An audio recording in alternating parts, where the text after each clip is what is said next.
Let's slow this down for a moment. Because what we're about to talk about is something you've lived through more times than you can count. You start something new, and not just casually. You start with intention, with emotion, with hope. Maybe it's a habit, maybe it's studying, maybe it's fixing your life, or becoming the version of yourself you keep imagining. And in that moment, you feel powerful, not because everything is perfect, but because for once, you feel like you're moving. You sit down, you write your plan, you imagine your future, and for a brief moment, everything makes sense. You tell yourself, this time is different, and you believe it, not a weak belief, a deep, emotional belief. Because this time, you're tired of staying the same. And then, you begin. Day 1 feels good. Day 2 feels possible. Day 3, you start to feel resistance. But you ignore it, because you're motivated. And then something subtle happens. Something almost invisible. You don't stop completely. You just slow down. You wake up a bit later. You delay things just a little. You say, I'll do it later. And, later, becomes a pattern. Now here's the part that hurts. Not because it's dramatic, but because it's quiet. You don't fail loudly. You fade away slowly. You stop showing up, not all at once, but piece by piece, until one day, you're no longer doing the thing you promised yourself. And then comes the realization. It hits you randomly, maybe at night, maybe when you see someone else succeeding, maybe when you remember your plan. And you think, I did it again, not with anger, but with disappointment, a quiet kind of sadness that doesn't scream, but stays. And this is where it becomes dangerous. Because it's not just about stopping. It's about what stopping does to your identity. Every time you restart, and stop again, you teach your brain something that you don't follow through. And slowly, without noticing, you start believing that about yourself. Not consciously, but emotionally. And once that belief settles in, starting becomes heavier. Because now, you're not just starting a habit. You're fighting a version of yourself that doesn't trust you anymore. Let's challenge something you've been told your whole life. That you lack discipline. That you're inconsistent. That if you just tried harder, everything would work. But let me ask you something. If you truly lacked discipline, how were you able to start in the first place? How were you able to plan, commit, feel motivated, take action? That's not someone who lacks discipline. That's someone who can act, but can't sustain. And those are two completely different problems. Because discipline is not about starting. Discipline is about staying. And staying is not controlled by logic alone. It's controlled by your emotional system. Most people don't quit because they're lazy. They quit because something inside them feels overwhelmed, unsafe, pressured, exhausted. And when your nervous system feels that way, it doesn't care about your goals.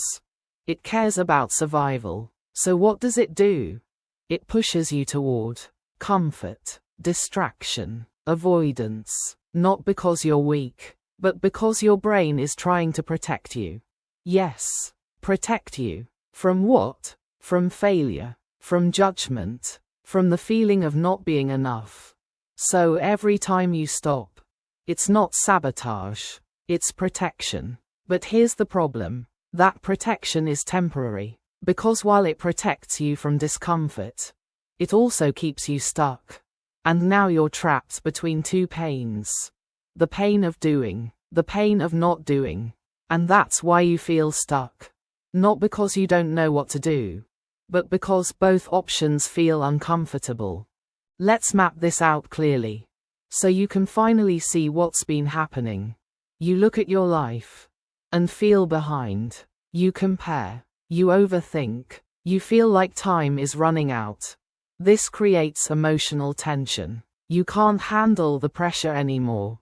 So you react. You say, "That's it. I'm changing everything." And this decision feels powerful. But it's emotional, not stable. You go all in. Big plans. Strict routines. High expectations. But here's the issue. You're trying to fix everything at once. And that's not sustainable. After a few days, you feel tired. Not physically, but mentally. Because you're forcing yourself. You don't quit. You just delay. Scroll. Rest. A little more. But that little grows. You stop. And now, the guilt hits. This is the most dangerous part. You don't just think, "I failed this time." You think, "I am the kind of person who always fails." And that belief is what keeps the cycle alive.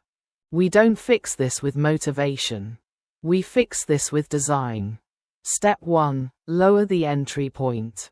Make it so easy. You can't avoid it. Not 1 hour. Not 30 minutes. Start with 2 to 5 minutes.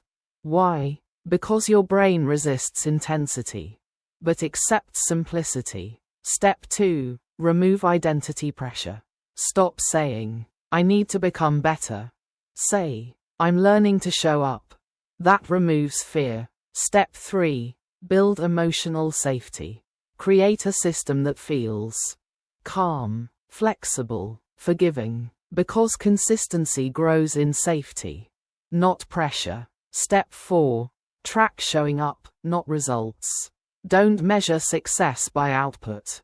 Measure it by presence. Did you show up? That's enough. Step 5. Normalize resistance. You will feel lazy, distracted, unmotivated. That's not a sign to stop. That's the moment that matters most. Let's imagine something different. Not a perfect life. Not a dramatic transformation. Just this. You wake up, and instead of restarting, you continue. Not because you feel like it, but because it's who you are now. You don't need motivation. You don't need the perfect mood. You just show up, even if it's small, even if it's quiet, even if no one notices. And over time, something shifts. Not outside, but inside. You begin to trust yourself again. And that trust is more powerful than motivation. Because once you trust yourself, you don't need to restart anymore. You just keep going. Slowly, gently, but consistently. And one day, you'll realize something beautiful. You didn't change overnight. You just stopped leaving yourself. And that made all the difference.